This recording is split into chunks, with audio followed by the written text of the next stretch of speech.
week for another edition of the Spring Valley Bank shows that are devoted to helping you be a better investor in this market. I'd like to thank Rachel Ann. She's producing this series, and I want to remind you what I've said in the past. Rachel Ann is at your service, and I invite you to go to the Spring Valley Bank YouTube channel, the RE Partners of Greater Cincinnati, for video listings of local off-market properties. Rachel Ann spends a lot of time looking for those kinds of opportunities for you. These are non-MLS properties, and there are opportunities that you may not find otherwise. So a big thank you for Rachel Ann taking the time to do that and producing this. In the past, this was actually our third time getting together.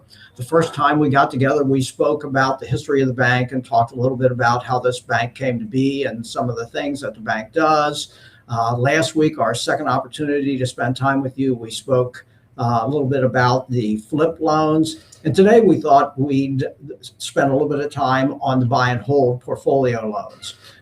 As many of you know, and just in case you don't, let me be clear, a portfolio loan is a loan in which the lender holds on. They're lending their own money and they hold on to that loan. That loan's not sold to Fannie, Freddie, or the Federal Home Loan Bank. That loan is kept in-house. Spring Valley Bank's two primary loans are the flip loan and the buy and hold investment loan, both of which are portfolio loans. And as portfolio loans, they are not reported to the credit bureau. And that's a pretty significant factor when you're taking a look at which way to go. Because when we start talking about a loan for a property that's going to be an income generating property or something that you're going to hold in your portfolio, there are several questions that need to be answered before we can determine what's in your best interest. When people call in here and they're looking for that kind of a loan, we need to establish what's best for you.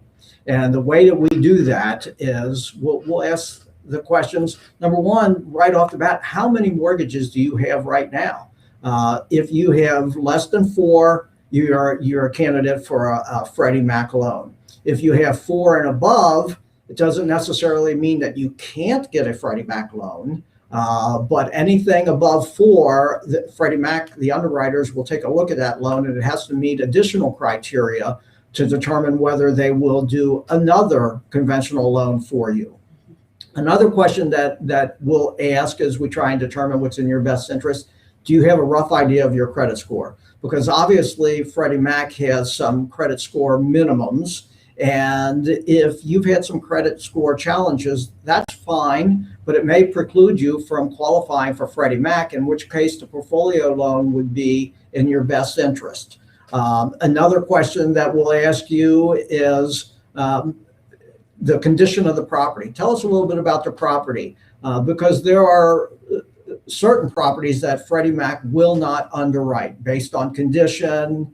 And that's another situation in which the portfolio loan comes into play because, as you know, or maybe you don't know if you're brand new to Spring Valley Bank, we will generate loans for properties that need to be rehabbed. That's one of our strengths. You can incorporate the rehab funding right into the loan, something that investors like quite a bit. So those are just some of the questions that we may ask you, and understand the reason we're asking is to determine what's in your best interest, because our goal here is always to do what's in your best interest, not what's in our interest. It's what's in your best interest, because we're consumers too. Absolutely. We're investors as well, and we just want to make sure that you're taken care of properly. So Beshka, do you have anything to add before we move on a little bit on this? I only had one thing. So kind of taking a step back and talking about the properties that need some work.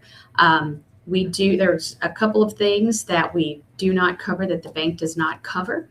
And that just kind of putting together your list, we do not cover landscaping, demolition, or appliances that are not built in. And those are just a couple of things to add to the mix. Yeah, Beshka's right. And that's a great point. I'm glad you brought that up, because that applies both to the flip loan as well as the buy and hold. There are a couple of minor differences, between the two with regards to the rehab, but overall it's essentially the same. Obviously, on a flip, it would be really nice if in your marketing material you say fully equipped property, which would mean it would have a stove and refrigerator and so forth. However, most aspiring buyers are thinking in terms of, well, they'll probably have to buy a new stove and refrigerator. Mm-hmm. Anything that's not built in on a single family property typically cannot go on that rehab list. The other side of that is on an investment property where you're going to hold on to that property and you're going to have a tenant come in. Typically, a tenant isn't thinking that I got to buy a stove and refrigerator to move into this apartment building. So appliances typically are available to be put on your rehab list. With regards to the rehab list, one of the questions that gets asked is, how do I submit it? Do you have a special form or anything like that? And I touched on this before, but let me just say again, the rehab list can come in any format. We need it to be relatively detailed so someone, and often it's me, can come out to the property for a draw inspection, and I can refer to your rehab list, and rehab list is detailed enough. For instance, it might say 10 windows, and I'll be able to look around and see that those 10 windows have been installed and that draw is approved. And by the way, with regards to that rehab list, while we're talking about it as well, just know that in terms of requesting a draw, the work must be completed before a draw can be requested for that facet of your rehab. And the reason for that is if you just have 10 windows that have been delivered to the job site and they've not been installed, they could disappear. And that has happened. Actually, I went into a property where we had that very situation, and I called the investor and he got over there immediately. And so it can happen, but those things need to be done. Mm-hmm. So further with regards to the buy and hold, let me just say that this bank can do loans. One of the questions that comes up is, well, how big of a loan? What are the limitations? The bank can do loans up to $4.5 million. So that encompasses a lot of different types of real estate. It can be a multiple use facility where you have retail on the ground floor and you have apartments above. It could be a duplex, a triplex. It could be a small apartment building. The bank does all of those types of properties, the loans for those properties. One thing I might say that you should be aware of, this applies to flips as well as buy and holds. The property must have off-street parking to qualify for a loan. If it doesn't have off-street parking, they'll look at it. This bank will look at any property, any deal that you want to submit to the lending committee. They will review it. But I will tell you that the likelihood of getting a property that does not have off-street parking, the likelihood of getting it approved is very, very small. Let me just say unlikely. Mm-hmm. They believe in off-street parking for an apartment, whether it's an apartment building or a single family rental. That's just a policy here. So Beshka, am I overlooking anything here? Anything in particular? No, and I don't know if this is getting into a different topic, okay. But I know that sometimes folks will ask about multi-use properties, so mm-hmm. like residential and that might have a commercial aspect to it. Those are very similar. Those loans are very similar to our buy and hold. Actually, it looks exactly the same. The only difference is that they are amortized over a longer period of time, mm-hmm. And that the app fee is just a little bit more. But that might open up your playing field a little bit more too if you're looking for rental property or residential property upstairs, and then maybe a retail, in the front or the basement or something like that. It opens up your options as mm-hmm. far as what your properties you're looking for. So I just thought I'd throw that in there. It looks exactly the same. That was great. And let me say a follow up on two things that that Beshka said. Rachel's our producer, sorry. Two things. One is with regards to the app fee. It is a little bit more expensive. It's $350 on a single family property. It's $500 on a commercial property. And the reason for that is it's real simple. The appraisal is more expensive. That's why that is. But just know that in both cases, if the deal is approved, that app fee is credited back to you on the settlement statement. Yes. If the deal is not approved, if it's turned down for any reason, the check will be voided and sent back to you. And the next thing, following up to what Beshka said, is with regards to the amortization period. The buy and hold loan is done on a 10-year balloon, meaning that it either needs to be paid off or refinanced after 10 years. However, the loan is amortized over 15 years. So that brings the payments down a little bit, which will help you a little bit in your cash flow situation. I just had a situation yesterday with a gentleman inquiring about this kind of a loan. And his goal there was to pay off this property, a duplex, as quickly as possible.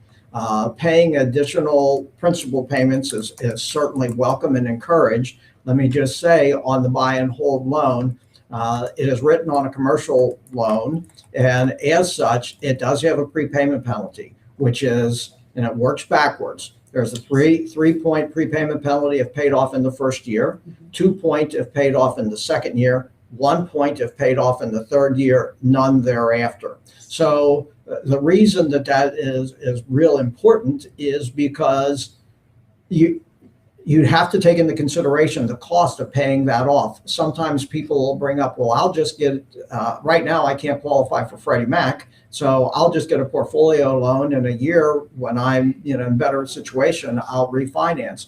Understand that completely.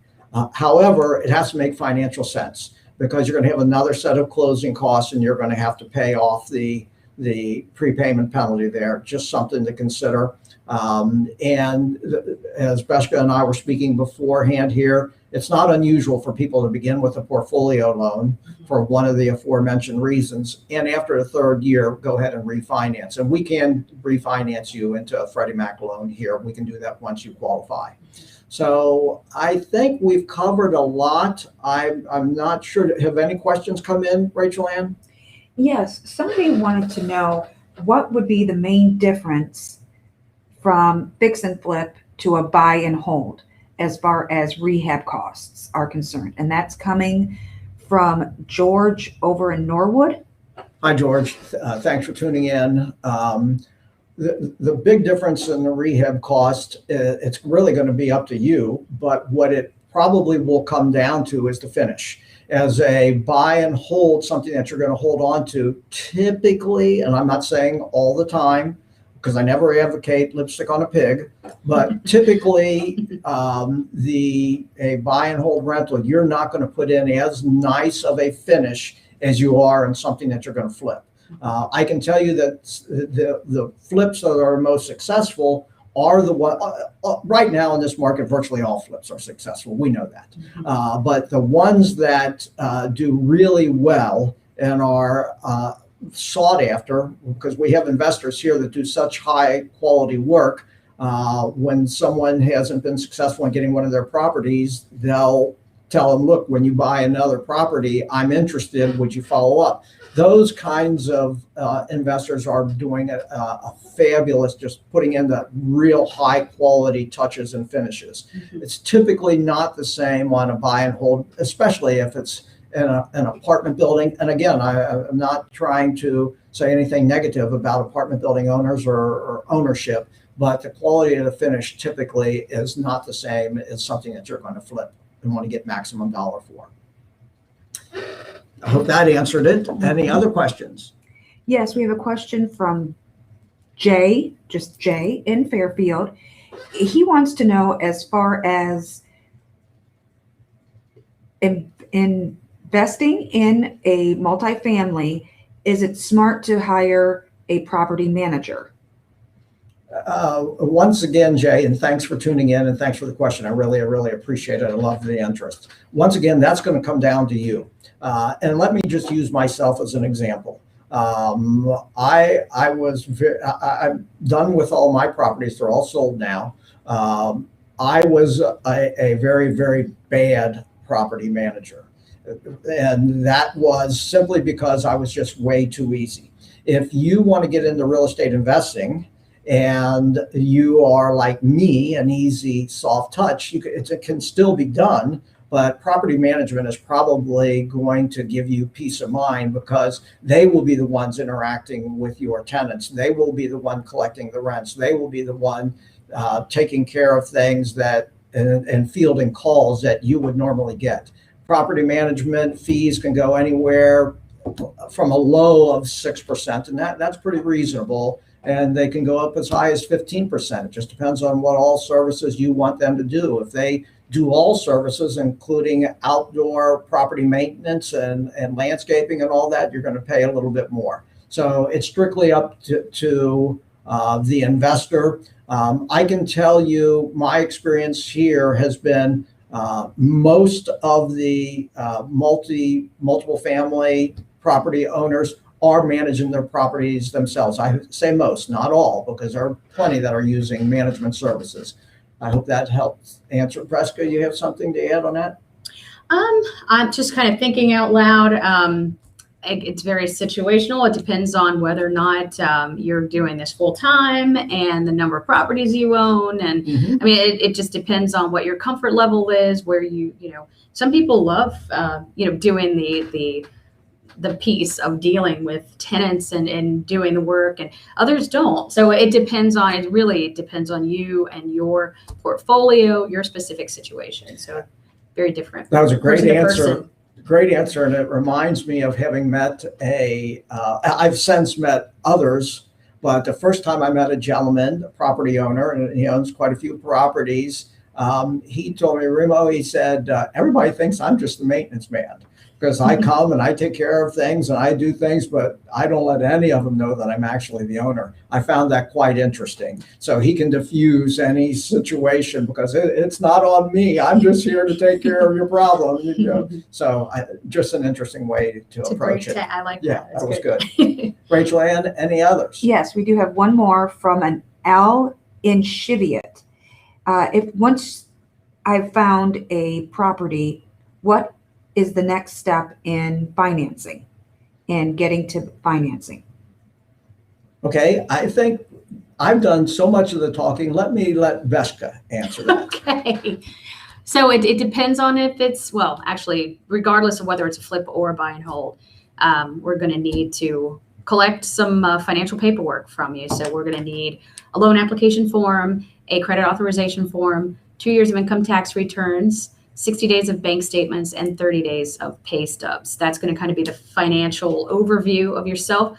The other piece to the puzzle is going to be an accepted contract to purchase, a rehab list if applicable, and a check, an app fee. Once you have all of those put together, then if it's the Friday prior to our committee meeting, which happens on Wednesdays, then you will be on the roster for that week. So that's just kind of an overview of kind of cadence of how we flow and what you need in order to get in that meeting for that week. Very good. Any others? Okay, that was our last question. It was another great opportunity to be with you today. Remember what I said at the outset here. Remember to visit our YouTube channel. You might find some real value there because Rachel Ann is putting in a lot of time to help you find off-market properties and deals. Just go to our YouTube channel, which is RE Partners of Greater Cincinnati. Feel free to call us anytime, Beshka or myself, Remo Loreto, and we'll be more than happy to try and help you any way that we possibly can. And also check out the Spring Valley Bank's YouTube channel for Friday's Flip of the Week and to watch this live stream series. And if you had to miss part of it, or if you want to share it with someone, that is recorded there for someone to watch at a future date. Thanks for your time. We'll see you next week. Thank you.